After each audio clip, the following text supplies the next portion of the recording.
Pedro Cortá, ouvi dizer que hoje eu vou odiar esse roteiro, é verdade? Certeza, com certeza. O Rodrigo ouvinte, ele tem terror de filosofia da linguagem. E o assunto hoje é esse. Mas por quê, Rodrigo?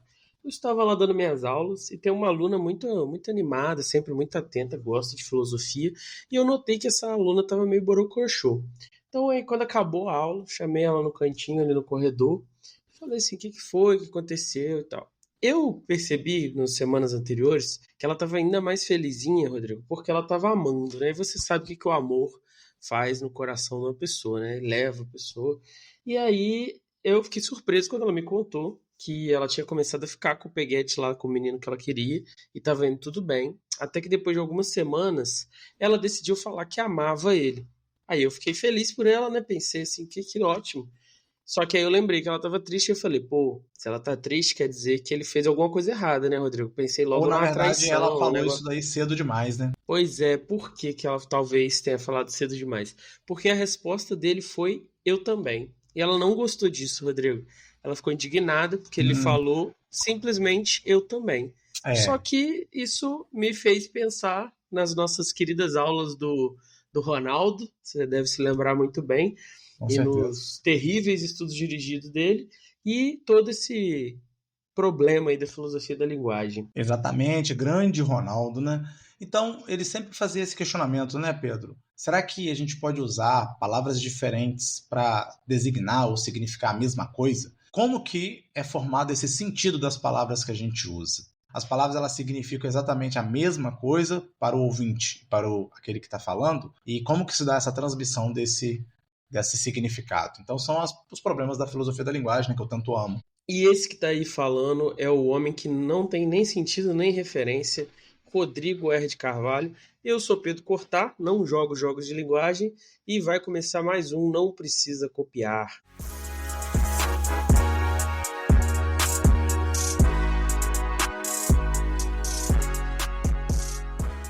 Ouvi dizer então, Pedro, que a primeira parada da filosofia da linguagem é com o magnífico John Locke, é verdade? Exatamente. E a ideia toda do Locke é que as palavras são signos das ideias que estão na nossa mente. Ou seja, o que isso significa? A linguagem comunica ao ouvinte da nossa linguagem os nossos pensamentos. Simples. Botando um exemplo prático para vocês, quando eu e Pampam vamos discutir aqui quem vai levar o Quixote, eu formulo na minha mente a argumentação para não levar o Quixote, que eu tenho uma preguiça da porra de levar ele, e comunico isso via sons. E ela, por sua vez, decodifica esses sons em pensamentos, né? Então ela tenta traduzir esses sons no que eu pensei, quais são os meu intuito, né? Que é o que eu estou tentando fazer para manipular e para não ter que levar o shot. Então vocês veem que há muito lugar para dar merda, né? Para dar erro nessa decodificação. E o Locke, não sei se vocês ouviram o episódio sobre ele, que a gente fala do empirismo dele, mas ele era um dos empiristas. Então ele não acredita em ideias inatas. Não tem nada na sua mente que não esteve antes nos sentidos. Mas como qualquer um de vocês sabe, nem tudo que está na nossa mente veio diretamente dos nossos sentidos. E o Locke reconhece isso. Então ele adiciona também o elemento da nossa reflexão ali. Primeiro vem essa nossa percepção direta e depois um rearranjo interno que a nossa mente faz dessas ideias. Então as nossas palavras vão poder comunicar tanto aquilo que a gente viu diretamente quanto aquilo que é objeto desse rearranjo. Se for desse jeito aí que o Locke falou, a aluna do Pedro, né, vai colocar uma pulga atrás da orelha aí dela do problema que ela levantou, né? Porque como que a gente pode saber que mesmo quando a gente usa a mesma palavra, nesse caso o amor, você está se referindo à mesma experiência, à mesma intensidade, ao mesmo jeito. Então usar a mesma palavra garante que ambos compartilham o mesmo significado? Essa que é a grande questão.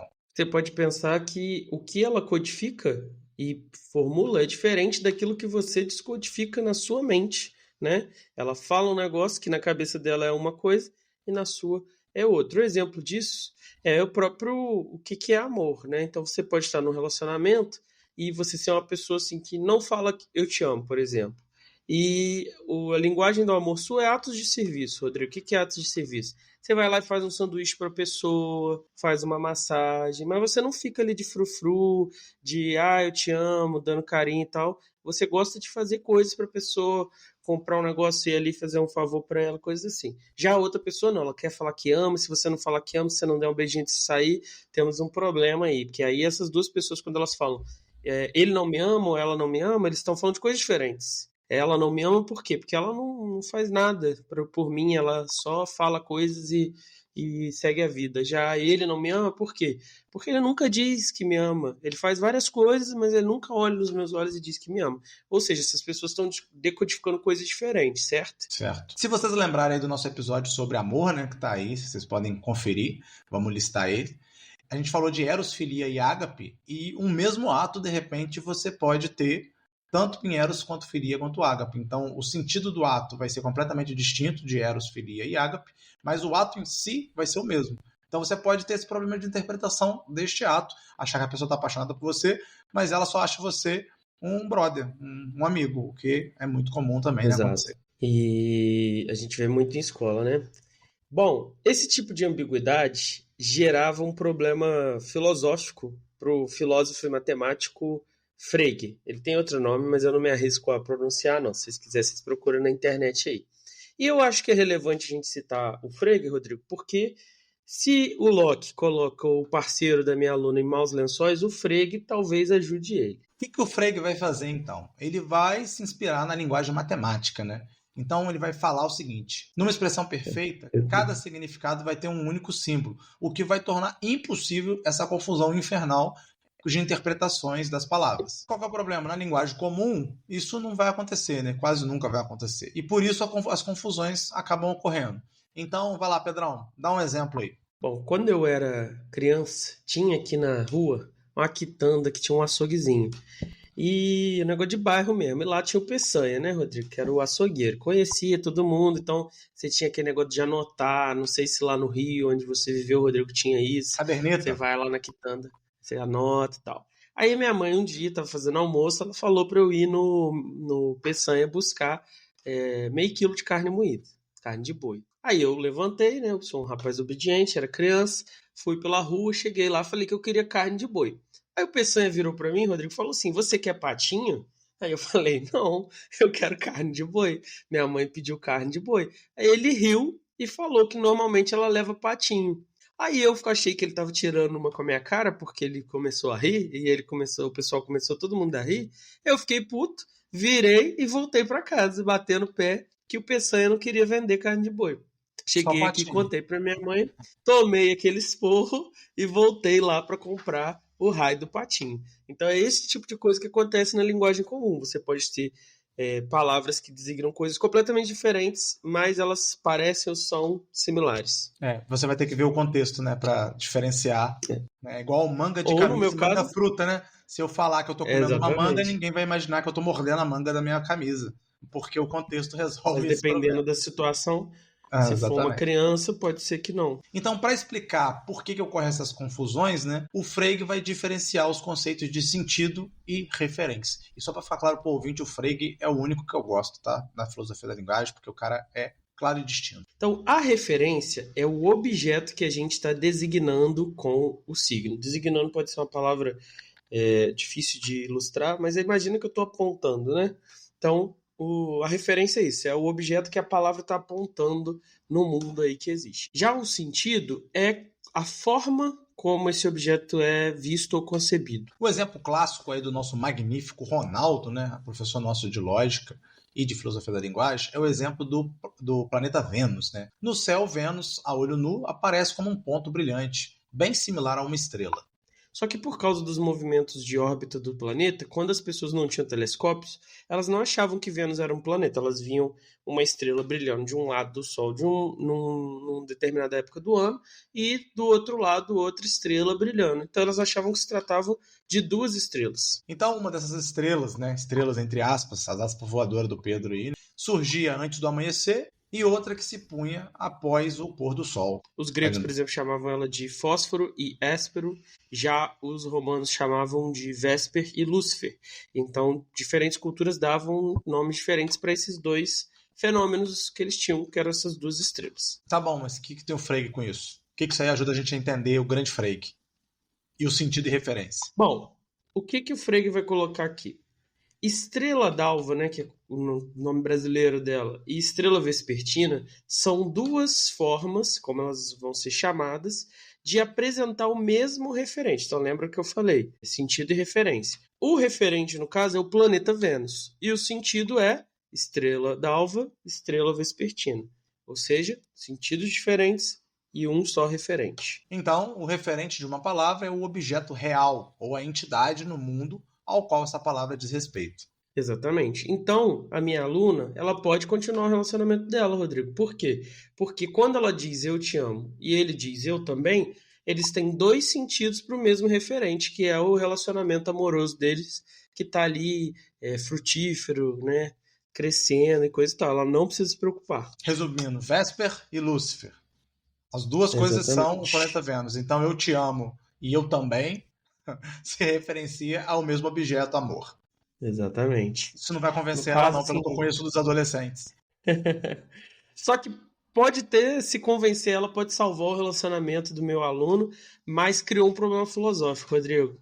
Criou um problema sério agora. E qual que é o problema? O problema é o seguinte: se o significado dos nomes consiste apenas em seus referentes, né, nesse objeto real, concreto, como é que vocês conseguem entender quando eu falo assim, no meu aniversário eu quero um caderno de unicórnios, sendo que unicórnios não tem um referente? Ou então quando a gente vê o tempo e o nosso governador Romeu Zema fala que os professores recebem um salário justo, tendo em vista também que não há referente para esse salário justo. Se vocês quiserem, eu boto contra-cheque aí na tela para vocês darem uma olhada. Então essas palavras têm significado, embora não tenham um referente. Como é que fica isso aí? Para resolver isso, ele vai colocar que o significado das palavras é formado justamente pela inclusão tanto do referente quanto dos sentidos. Se o referente é o objeto concreto, que é apontado pela palavra, o sentido é a forma como ele é concebido. Dessa maneira, você forma o significado das palavras. Ou, voltando às estrelas, né, são dois sentidos diferentes que, na verdade, referem-se ao mesmo objeto no mundo, que é o bendito planeta Vênus. Então, você entende quando eu falo, mesmo sem saber o referente, você entende do que eu estou falando ali, daquela estrela ali, que todo mundo que você falasse naquela época, mesmo que eles não soubessem.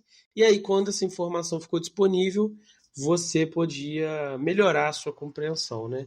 Mas aí a palavra unicórnio também tem um sentido claro. Por que ela tem um sentido claro? Porque quando eu falo de unicórnio, mesmo sem referente, eu tô dando uma descrição, tô te oferecendo uma concepção do que é um unicórnio. Então você consegue entender que eu tô falando de um cavalo mágico com um chifre só, que só aceita ser cavalgado por virgens. Ou seja, não precisa existir um referente, na medida em que eu também tenho essa apresentação, essa concepção que vai junto no significado da palavra. Aí quando eu falo assim, Rodrigo, é a vovó unicórnio que tem na China. Eu vi um vídeo outro dia da vovó unicórnio. Você entende que eu não estou falando que existe um cavalo mágico na China que é uma avó também. Você entende que provavelmente é uma senhora que, de alguma forma, se assemelha a essa ideia de unicórnio. Eu ainda estou processando a ideia de que o unicórnio só pode ser montado por uma virgem. Você inventou isso aí? Ou isso é um fato mitológico? Não, isso aí é baseado em fatos mitológicos aí. Mas você sabe que mito tem várias versões, né? Então pode ter uma outra versão que não precisa ser virgem. Pois é. Eu achei que o unicórnio era alimentação do Voldemort só. Mas tudo bem. Não, isso aí é no Harry Potter. Mas eu acho que até lá eles preferem ser... Eu acho que tem essa passagem no Harry Potter também, que eles preferem ser tocado por garotas. Tem um negócio assim também. Vamos pensar no outro exemplo aqui. E quando a gente usa uma frase que tem significado, mas não tem um referente? Por exemplo, o rei da França atual é careca. Então surge uma questão. Como determinar o valor de verdade de uma sentença que a descrição dela não se refere a nada real? E aí, se não tem referente, fica muito difícil calcular o valor de verdade dessa proposição. Porque pensa só, a França não tem rei hoje em dia, certo? Então essa frase, o atual rei da França é careca, é falsa, correto?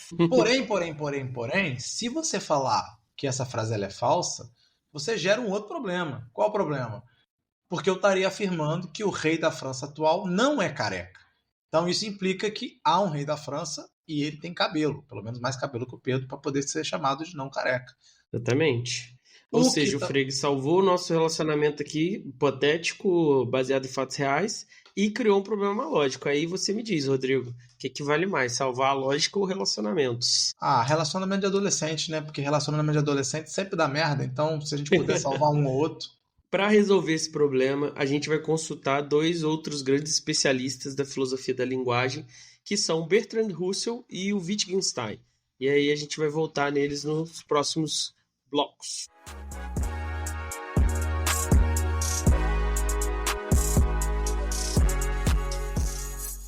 Russell foi, além de um filósofo, né, um matemático, um aristocrata, um ativista político, pacifista, um viajante, um empreendedor. E eu não vou continuar lendo não, porque o Pedro botou muita característica aqui. Eu acho que ele tem alguma queda pelo Russell. Então, enfim, o cara é um ganhador de prêmio Nobel de literatura. Então, vou citar isso daí, que isso daí merece. E ele apareceu mesmo no filme indiano. Exatamente. Ou você passou a inventar depois da terceira coisa que você escreveu no roteiro?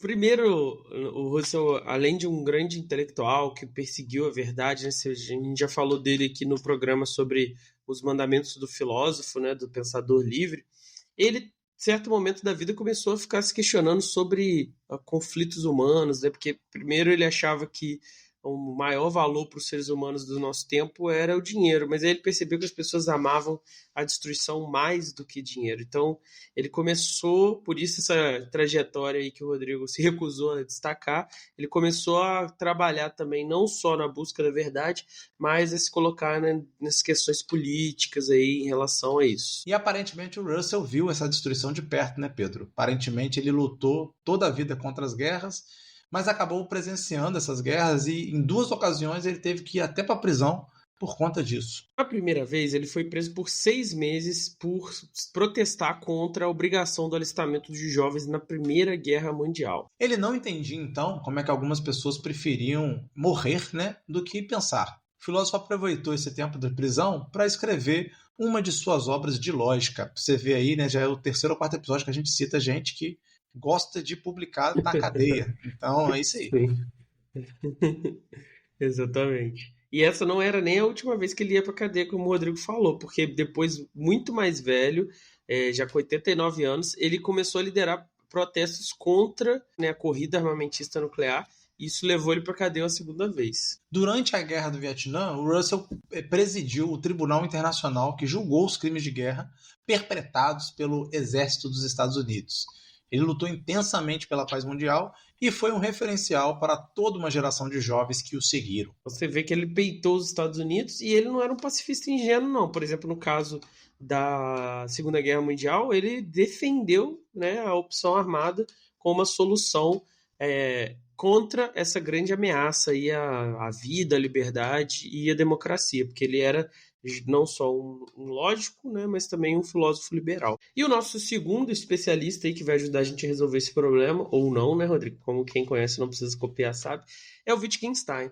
E o Wittgenstein, ele leu a obra do Frege, ficou muito impressionado e queria estudar com o Frege, e foi atrás do Frege, mas o Frege falou assim, cara, não tô afim não. Mas tem um cara bom, chama Russell. Vai lá em Cambridge, estuda com ele lá. Então um dia o Russell estava lá tomando um chá. Você chamou o Russell de Russell, e a gente já estabeleceu nesse programa aqui, no programa passado, na verdade. É verdade. Que o Russell é o com H e o Russell é o com R. Perdão. Russell. Então um dia o Russell estava lá de boaço, tomando um chá, e de repente apareceu um alemão super esquisito, que não conseguia falar inglês direito, e que não queria se comunicar em alemão com o Russell. E esse homem louco era um estudante de engenharia antes, e ele tinha desenvolvido por conta própria essa paixão pela filosofia, e dividido aí entre esses dois interesses, tinha ido aí atrás do Russell com indicação do Frege. Então, essa figura fantástica aí que é o Wittgenstein também teve uma existência muito esquisita, né? Alguns dirão extraordinária, outros falam, olha que loucura total desse ser humano. Né? Ele nasceu de uma das famílias mais ricas da Europa, mas renunciou à sua herança, convencido de que o dinheiro corrompe as pessoas. E escolheu viver modestamente. Quando ele terminou os estudos universitários, ele sumiu, se afastou do mundo, virou um ermitão, assim, e foi passar um tempo, assim, construindo uma cabana num fiord norueguês. Então, ele foi pro meio do nada mesmo. E seus primeiros pensamentos filosóficos foram escritos enquanto ele estava ali nas trincheiras, disparando bombas e lutando, porque ele estava na artilharia austríaca durante a Primeira Guerra Mundial. E você não vai acreditar, Rodrigo, enquanto ele estava na guerra, ele ficava ali tomando notas, talvez por isso, né? Não tenho certeza, mas talvez por isso. Ele deu uma bobeira, os italianos prenderam ele, jogaram ele na cadeia, e aí ele terminou de escrever os raciocínios dele ali preso. Wittgenstein conhece a história dos filósofos e sabe que um bom livro só é escrito na cadeia e se entregou por isso, né? Exatamente. E aí ele enviou para o Russell esses escritos. Esse caderninho de guerra aí que foi terminado na cadeia era o famoso Tratactus Lógico-Filosóficos, uma das obras mais importantes da filosofia, para quem gosta de filosofia da linguagem. Esse roteiro aqui claramente é do Pedro, eu não diria isso, mas... Olha só, você pode até negar o seu gosto, mas o que é importante eles fizeram um giro do mesmo tipo. Você pode até não gostar, mas do mesmo tipo que o Marx fez, do mesmo tipo que os pré-socráticos fizeram, que o Sócrates fazer uma mediação. fez. Foi um dos livros mais importantes da filosofia da linguagem. Que é uma filosofia desse tamanho assim, mas tudo bem. Tá bom. Mas olha só que doideira. Esse jovem soldado afirmava ter resolvido todos os problemas filosóficos da filosofia da linguagem, óbvio, porque um Aristótelesinho ele não leu. Claramente ele não era um cara muito modesto, né, Rodrigo? Mas me lembrou um cara que apareceu, sempre aparecia lá no CH, né? Uns caras que falavam que tinham resolvido todos os problemas do mundo. E quem sabe um dia a gente vai, velhinho, descobrir, aquele cara do ICH resolveu realmente. Vamos sim. O Witt teve todo tipo de trabalho esquisito de uma pessoa esquisita. Então ele trabalhou de jardineiro em um convento, ele conseguiu o diploma de professor e chegou até a dar aula para crianças numa escola rural. Ele não só fez isso, como também fez o design arquitetônico para a irmã dele, e o prédio dele é um dos maiores exemplos de arquitetura racionalista hoje em dia, até hoje em dia. E diante da insistência de seus amigos, né, ele voltou para Cambridge para dar aulas a um grupo muito reduzido e seleto de alunos, entre os quais estava seu mestre Russell. E aí, em 47, ele renunciou à sua cátedra na universidade, foi para a costa da Irlanda, lá onde se passa aquele filme que o Luiz não gostou. Você já viu esse filme? Os Banshees de Inisherin? Não vi. Não viu, não? Então, o Luiz não gostou. Bem por ali. E lá ele ficou trabalhando na sua segunda grande obra, porque normalmente as pessoas falam de 2 Wittgensteins, né? Porque ele não é, tipo assim, igual o Platão, que escreveu 50 livros e é, tipo, evolução do mesmo pensamento. Um livro diz uma coisa, o outro livro diz outra completamente diferente.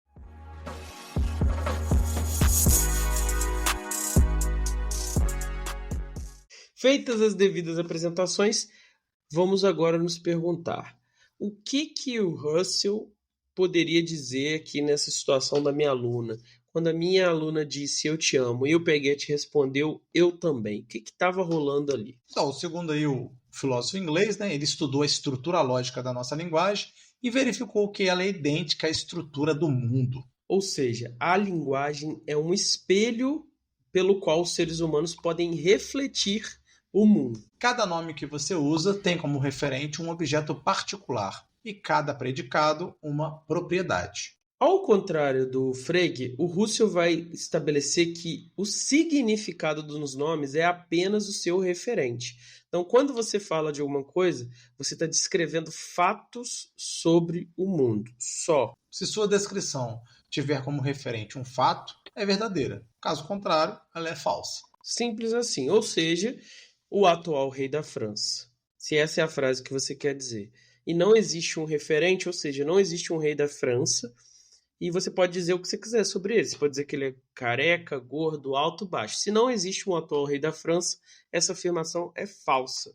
Porque o único significado das coisas é o seu referente. E você também vai poder verificar lá, né, aquela outra frase fantástica de que os professores ganham um salário elevado. Para o Russell, então, vão ter 2 tipos de conhecimento. Um conhecimento direto, por familiaridade, então contato direto com alguma coisa, e outro por descrição. O primeiro, ele consiste em um contato direto com um objeto conhecido, ou seja, conhecer as coisas. Por exemplo, se eu disser assim, meu amigo Fagner conhece o cara que estava com o Bolsonaro nos ombros quando o Bolsonaro tomou a facada em Juiz de Fora.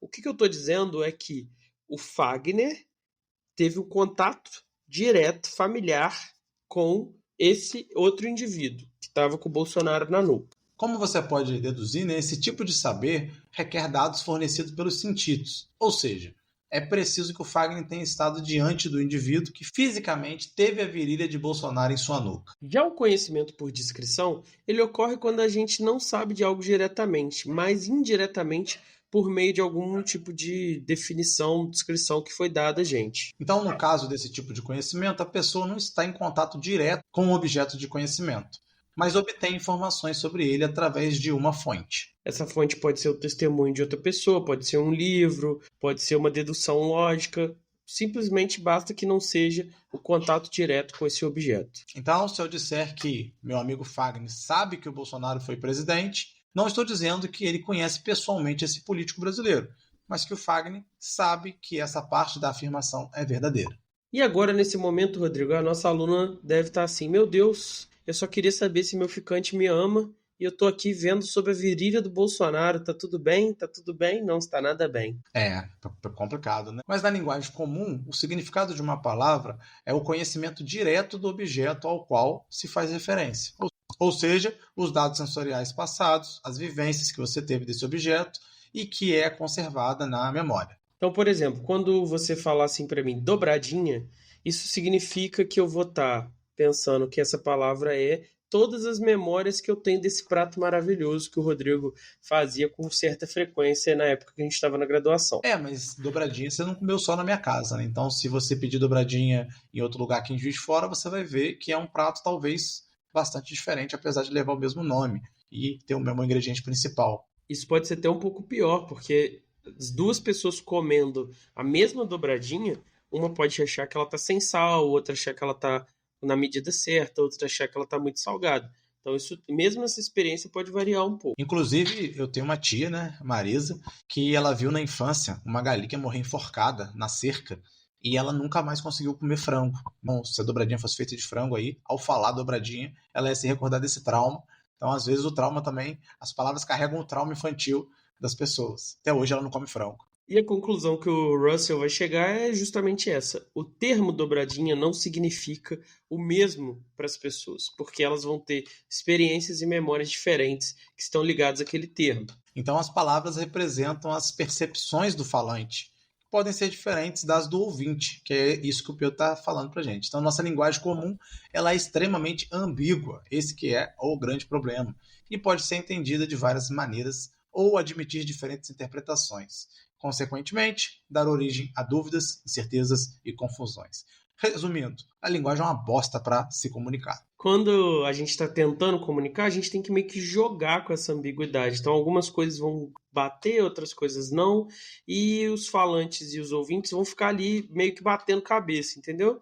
Você vai se referir a coisas, a outra pessoa pode entender, pode não entender, e não necessariamente vão ser idênticas. E mesmo que a gente tenha a vontade de construir uma linguagem perfeita, fantástica, extraordinária, bem organizada, ela acaba sendo privada do falante, pois o significado dessas palavras só faria referência às suas percepções e vivências. Ou seja, o único que realmente entende o que significa eu te amo quando sai essa frase da sua boca é você, já que a sua linguagem está descrevendo as experiências internas e as memórias internas que só você consegue interpretar. E isso explica a dificuldade dos relacionamentos. Embora haja muito amor e usem as mesmas palavras, possivelmente todo casal esteja se referindo a realidades bem distintas, discutindo essa relação sem nem saber o que de fato as palavras significam um para os outros. Aí, voltando para o nosso problema, quando a parceira diz eu te amo, ela está se referindo ao sentimento que ela tem por você, às memórias das experiências boas que vocês tiveram.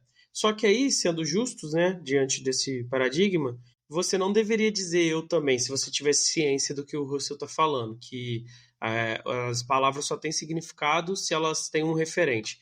Por que você não deveria dizer eu também?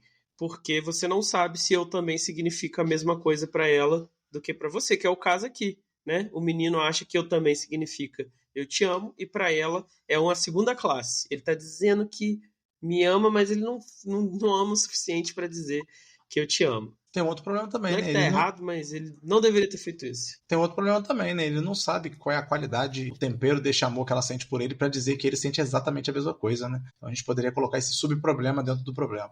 Se ela for levar a última instância, o Russell, ela poderia discordar dele aí também. Mas, por outro lado, né? Se as coisas ficarem feias, como é o caso, né, dessa jovem, coitada. Essa jovem ganhou até um episódio para complicar mais a vida dela ainda. Era só você falar para ela, cara, ele te ama sim, vamos em frente. Você preferiu gravar um episódio de filosofia da linguagem. Isso é a cara de um filósofo. Mas, por outro lado aí, né, vou também, já que o Pedro tá defendendo essa aluna dele aí, vou defender o pobre do Peguete aí, que tá sofrendo uma situação vexatória aqui nesse episódio. Então, se eu fosse você, companheiro, eu me apegava ao Russell e falaria o seguinte: olha só, querida, só eu sei o significado da palavra eu também, né, do eu também te amo. Então você não pode querer ressignificar meu sentimento, né? Meu sentimento é subjetivo e a linguagem tentou traduzir isso, mas, né, tem vários problemas aí. Olha só, mas ele só poderia fazer isso se ela não ouvir a última parte do podcast, porque o Wittgenstein, Rodrigo, ele não concorda com essa teoria da linguagem privada do Russell e ele vai propor outra coisa.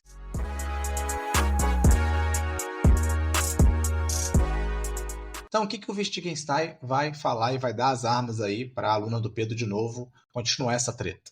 Ele vai dizer o seguinte, que o Russell está totalmente errado, né? E a linguagem ela não é constituída de palavras que se referem a algo que só diz respeito ao falante ou às sensações privadas do falante. Então, a linguagem ela não tem essa característica de elemento particular e privado. O raciocínio dele até faz todo sentido, né, Rodrigo? O fato de que existem vivências privadas não significa que seja privada a linguagem também. Porque se fosse assim, que as palavras, por exemplo, as palavras sobre as nossas emoções adquirem significado, isso ia significar que a gente nunca ia entender, né, um ao outro, nunca mesmo.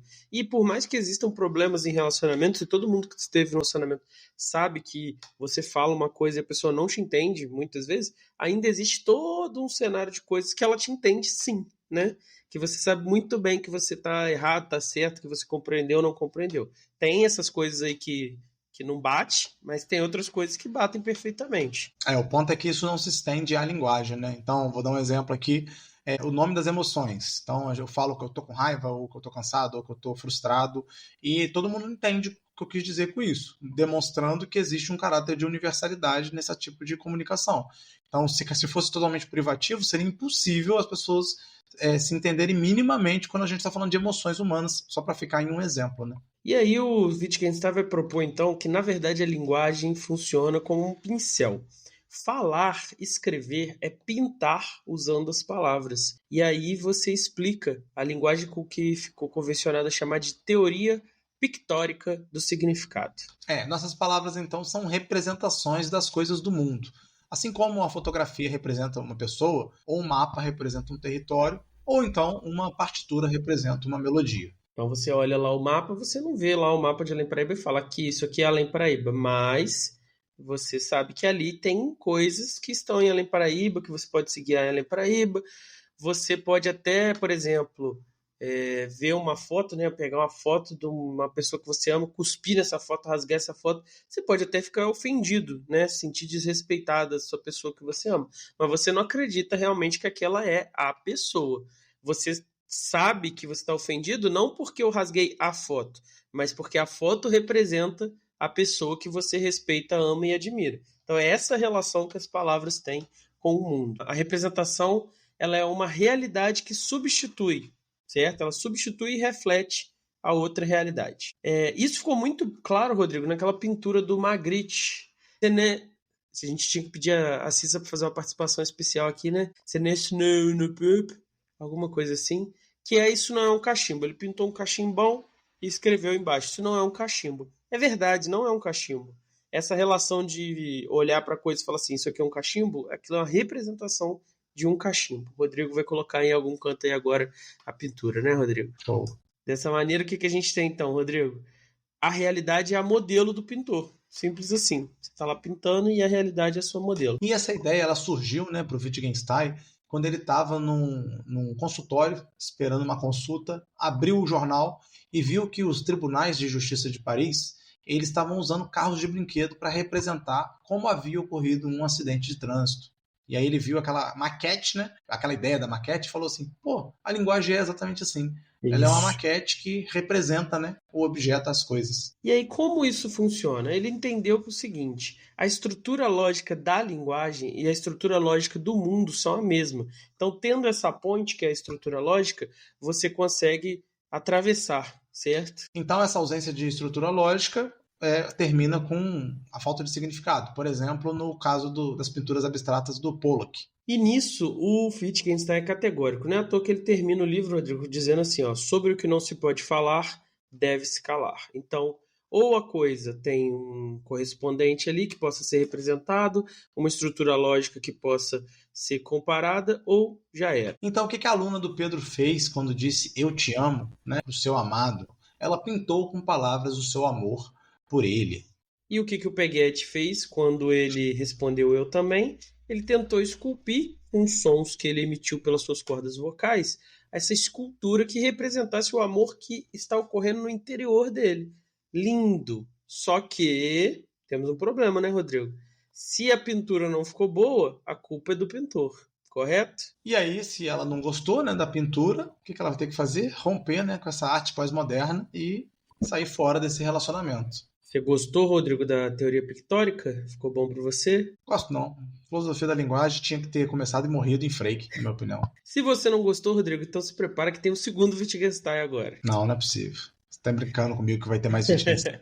Depois de dar aula para as crianças, lá depois dele se isolar no fiord e sumir no mundo, ele foi lá virar mecânico lá, dar aula para criança. E ele ficava observando as crianças, professor de escola, não era nem universitário, não. Tipo, igual a gente, sim, talvez até de fundamental. Então, imagina o Luiz Felipe, que está dando aula de ensino religioso, lá filosofando, enquanto via as crianças brincar no recreio, e ele, vendo as crianças jogando ali, brincando, ele descartou completamente a sua teoria do significado e propôs outra. É como se a gente não tivesse já teoria suficiente. A sua aluna nem tá mais ouvindo a gente, porque ela já desistiu desse programa há muito tempo. Ela já desligou, já até voltou com o cara, tá com outro, sei lá. Ele percebeu que as palavras não representavam o mundo como uma pintura representa modelo, ou seja, nessa relação de substituição que a gente estabeleceu. Mas que as palavras também fazem coisas que não são representadas. Então elas representam, isso é um fato, mas a gente também conta piadas. O que a piada está representando?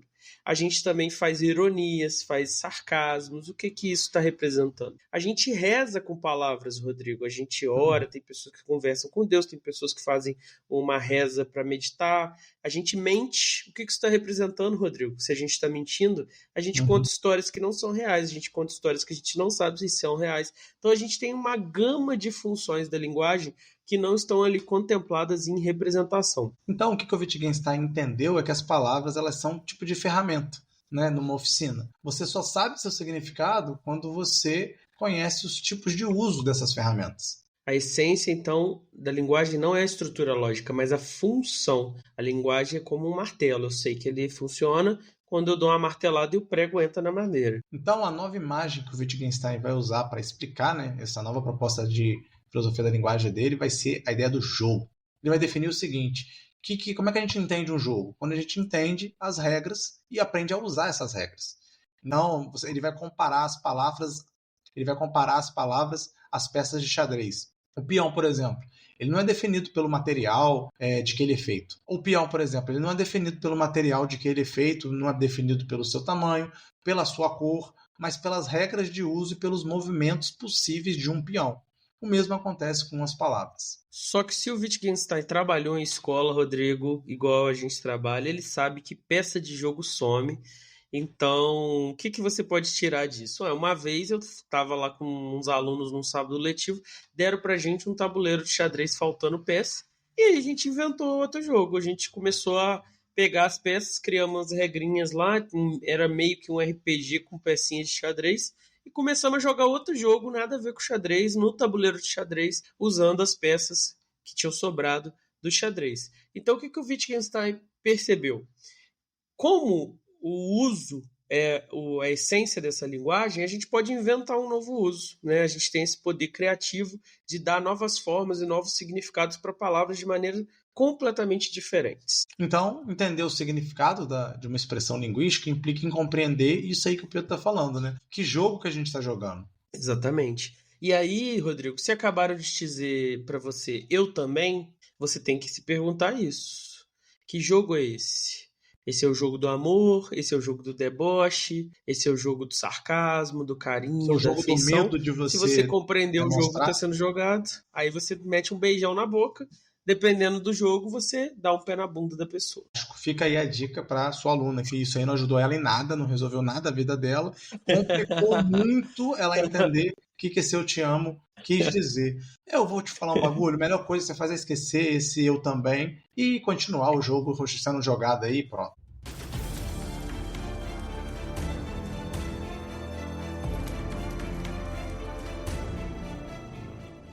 Olha, Rodrigo, bem difícil indicar coisa de filosofia da linguagem, mas na falta vou indicar aí Nada de Novo no Front, sobre a Primeira Guerra Mundial, já que vários dos nossos filósofos estiveram envolvidos na Primeira Guerra Mundial. Indicar o Star Wars, né, onde não tem filosofia da linguagem, eu acho, mas tem um Eu Te Amo, que em vez de ser respondido por um Eu Também, é respondido por um Eu Sei. Então, excelente. Não vai precisar de aula de filosofia ou Han Solo. O que você traz para nós? Porra, filosofia da linguagem, mano. Desgosto e tristeza só. É, sim. Vai ter que ter mais o. Como é que chama? O Stalker lá do Tarkovsky, porque é isso aí. É um negócio que me desanima bastante. Já tá aí, o terceiro programa do Tarkovsky. Então é isso, ouvintes. Tchau, tchau.